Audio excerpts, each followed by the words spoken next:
Mr. Luther Dickinson, you're welcome to Mojo Station Blues Festival. Mojo Station, I'm proud to be here. Thank you. Can you introduce your blues to the Italian audience? Sure.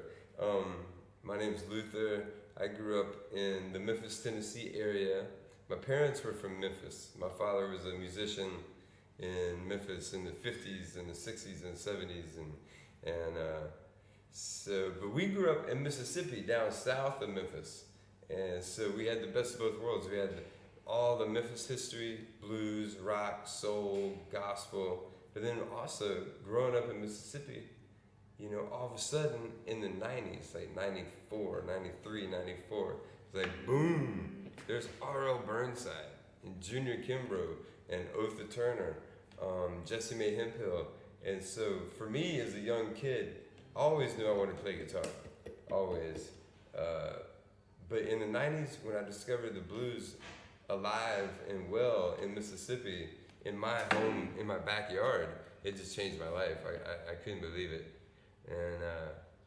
And from there, you know, we grew up playing rock and roll and psychedelia and jazz and R&B. We, you know, as young musicians, we experimented with everything: punk rock, you know, noise, hip hop, whatever. We would play anything growing up. But as soon as, you know, I went to Junior Kimbrough's juke joint and was studying with R.L. Burnside and also Fred McDowell. Like, woo! He was my favorite. So it really just changed my life. And ever since then, I've been playing a type of what I call Mississippi rock and roll. You know, I mean, it is modern day blues, but and so that's my thing. You know, Hill country blues is different. Why? well, the main thing for hill country, you know, I grew up listening to Delta blues, Chicago blues, but that was a thing in the past. It was the 20s, the 30s, the 50s, the 60s. You know, that was the classic Chicago and Delta blues that I loved. But that was history. But hill country blues in the 90s, it was like alive. You know, it was like you had Junior Kimbrough playing with his sons, R.L. Burnside playing with his sons and his grandsons. So like Cedric, he'd be listening to hip hop and Stevie Wonder and playing these modern beats. And same thing with you know, the youth was modernizing their elders' blues. It was modern day electrified country blues, and you know, it's just like my brother and I. We played with our father in his group. He taught us. So to see those families. So to me, the biggest thing about hill country blues was that it was alive. It was current and it was modern. But Chicago blues, if you say "My baby don't stand no cheating," you would play it with the 3 chords. My baby don't stand no cheating, my baby. Oh no, she don't stand no cheating, my baby.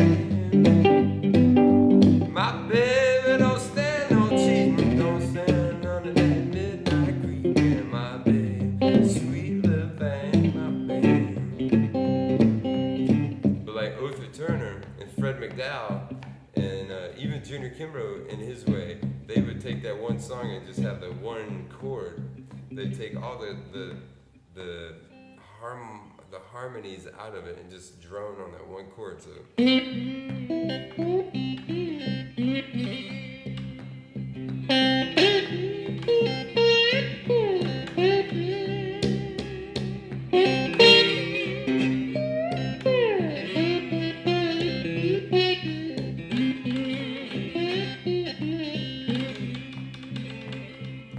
my baby don't stand no fooling, my baby.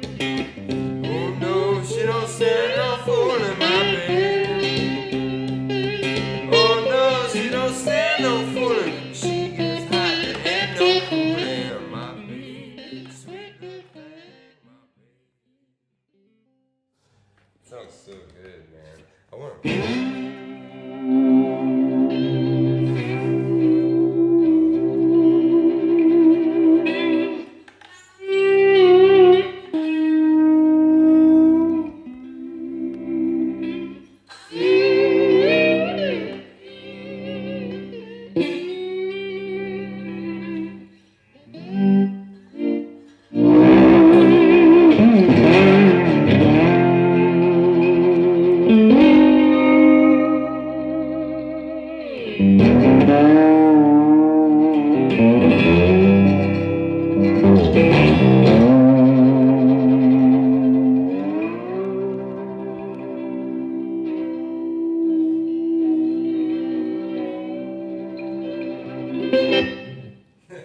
That's bad, man.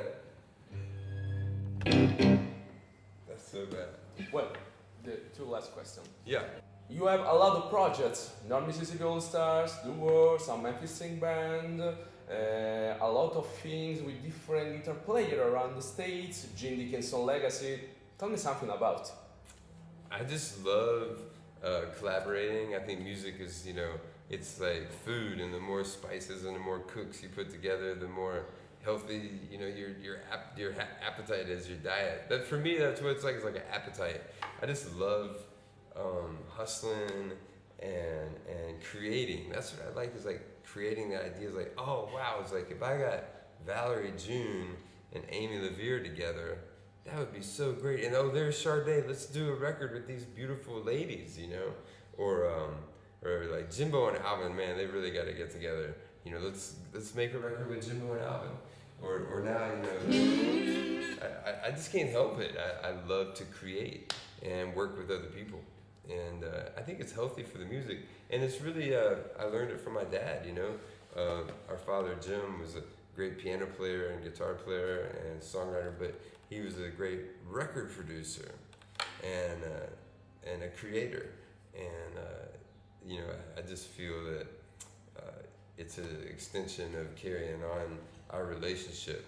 You know, when I'm writing songs and I'm writing a song and I can hear his voice in my head, like, say, no, you need to work on that bit. You know, like, that's not as good as it should be. Or like, just being creative, you know, that's what he developed in us. That's what he encouraged, was creativity.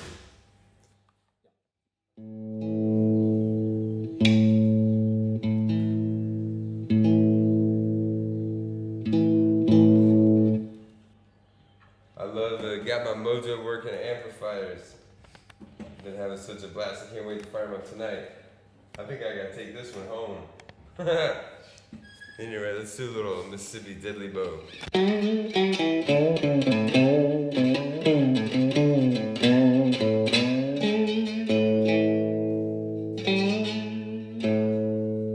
This is a good example of primitive modernism, you know? So you got a coffee can and a pickup and a couple of strings.